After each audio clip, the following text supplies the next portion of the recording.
Hello my nerds, and welcome to your daily dose of Starcraft Legacy of the Void. Today's game is going to be between your blue Protoss in the bottom right hand side. It is meeK. And that's how I'm going to pronounce his name. He is from cloudM. And in the top left hand corner, you have Jason as our red Terran. So basically the story behind this game is meeK commented on one of my videos, specifically the Sony versus In Control, and said great game, blah blah blah. And I was like, hey, if you want any more of your games casted, send them over, I'll totally do that. And he sent this game over.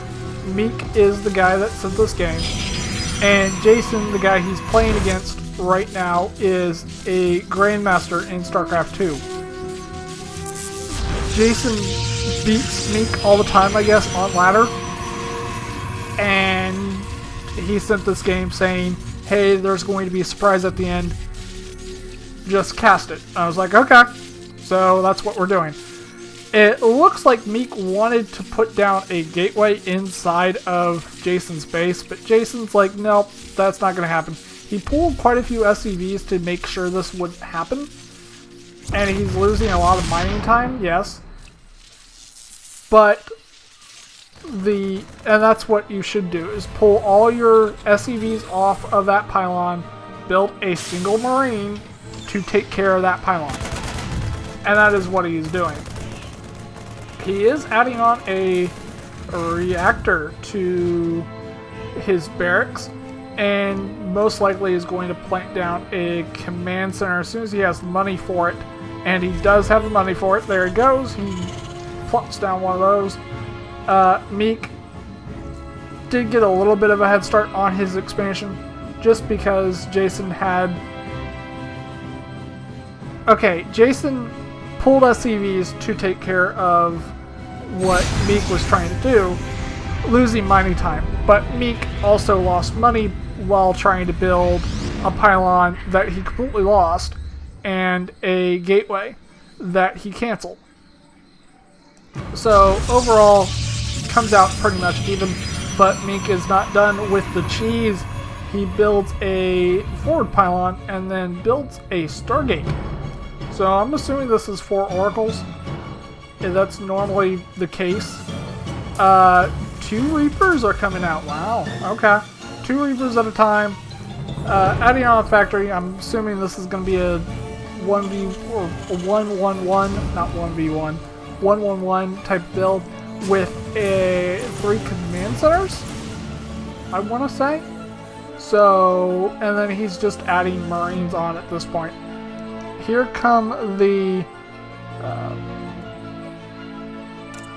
oops. There we go. Here come the Reapers. And the Reapers are going to do some type of damage. I would want to say they can kill these 2 probes pretty easily. If the probes aren't evacuated, they may get saved. No, both of them do go down, but the Reapers, I don't think have that much life expectancy right now. They do get 2 Reapers. That one got a 3rd Reaper, or 3rd probe. Wow. That's actually quite surprising. Could possibly get a 4th probe. Does get a 4th probe.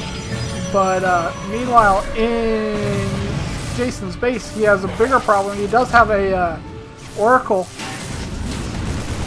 inside the main, or inside his expansion. Can't really get any type of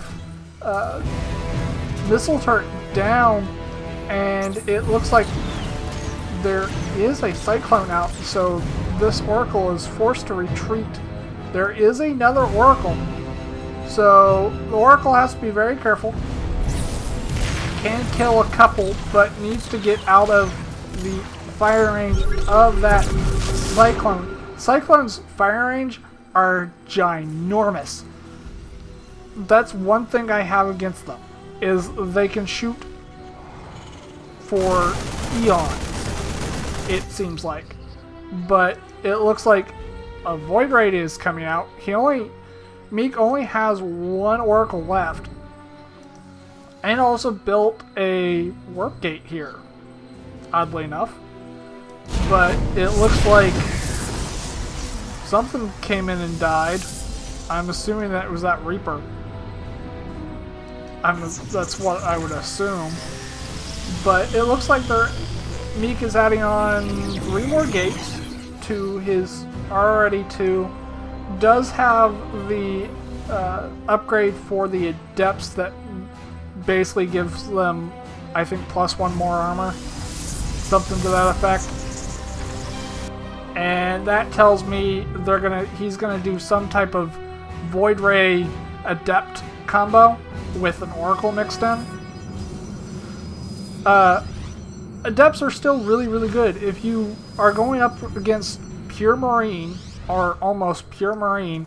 Oh! 3 Cyclones moving out. So, we're gonna follow these Cyclones and see what they can actually do.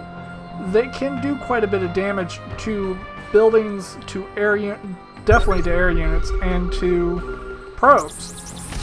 They can keep on the move, as you can see, and fire at something that is extraordinarily long range, but is kind of shut down by the 2 other pylons that have been photon overcharged. But it looks like there's quite a few Adepts here. They can easily take on... Oh!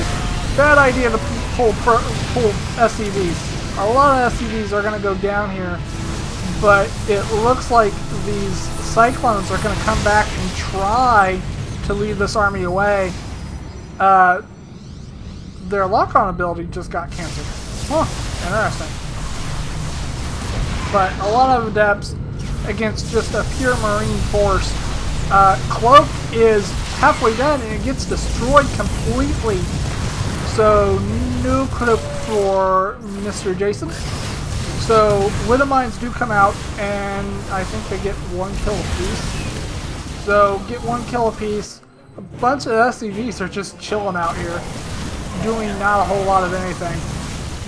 But if that Void Ray is not careful, it will go down, and it doesn't. So it's most likely going to be able to kill... Oh no, it does not kill the Banshee. Banshee is at 2% and gets taken out by a Widow Mine. Oh, that's gotta hurt. Widow Mines do friendly damage, if you haven't realized by now. So Jason is kind of in a panic mode, turns around and attacks with all of his SCVs against a bunch of Adepts. Never a good idea. He's going to take extreme casualties. Worker supply is 32 to 33, and workers kill is 39 to 4. That's never good. A lot of SCVs do come back home, but with a, with a lot of casualties, let's just say that. But that command center is way oversaturated. But more Adepts moving into the back of that mineral base, and it looks like the SCVs are getting turned around and trying to fight them. Not a good idea, but they do have Marine support, but they're going to lose quite a few more. 46 workers killed so far, and the battle's not even halfway over. So right now meeK only has 1 Void Ray and a handful of Adepts. He's just going to keep pumping out Adepts, I would assume. So let's see what he has at home. Not a whole lot. He is adding on more gateways. Very smart move. But I mean, these Adepts are just going to wreck all these Marines. I don't even know if these Marines have... No, they don't have stim. These Marines have no stim whatsoever. Probably don't have combat shields either. They do not have combat shields, so they're pretty much naked Marines. even though he does have the ability to research that ability. A lot of adepts here, Mule's getting in the way because they can't actually technically fight, but this is something you don't normally see, a bunch of adepts chasing down Marines. And that is GG from Jason. meeK actually won this game. He did defeat a Grandmaster. So, lesson for all of you. And if you're wondering why this overlay is here, is a lot of my replays that I have, or mostly all of them, are before this latest patch. So what happens is I can't get my normal overlay to work nowadays because it actually boots you out of Starcraft, loads an older version of the launch, and puts you into this replay. And you can only use the generic interface. So that's why you see this clunky, really, really old interface. I hope you guys enjoyed it. If you did, please leave this video a like. And if you haven't subscribed to the channel, and I know a lot of you haven't, please, please, please, please hit that subscribe button. It helps me out a ton. And I will see you guys in the next game. Bye.